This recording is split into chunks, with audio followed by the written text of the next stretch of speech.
பார்த்தீங்கன்னா ஒரு சின்ன பட்டு துணி எடுத்துக்கங்க. அந்த பட்டு துணியில் ஜாதிக்காய், மாசிக்காய், லவங்கம், ஏலக்காய், பச்சை கற்பூரம், துளசி குச்சி, எலுமிச்சப்பழம் குச்சி, மாங்குச்சி இது எல்லாம் அந்த துணிக்குள்ளே வைத்து பிரார்த்தனை இருங்க. தனதானிய செல்வ சகல சம்பத்தும் சகல வஸ்திரங்களும் இதில் சேரப்படணும்னு சொல்லி அதில் 12 ரூபாய் காயின் வைக்கணும். நவரத்னம், பஞ்சலோகம் இது எல்லாமே அதில் வைக்கணும். அதை வைத்து 4 மடித்து பிறகு மஞ்சள் நூலில் 24 கட்டு அதில் போடணும்.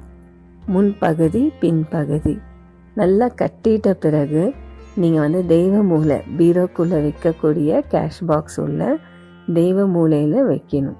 ஒவ்வொரு வெள்ளிக்கிழமையும் நீங்கள் அதை எடுத்து பூஜை செய்து மீண்டும் அதற்குள்ளே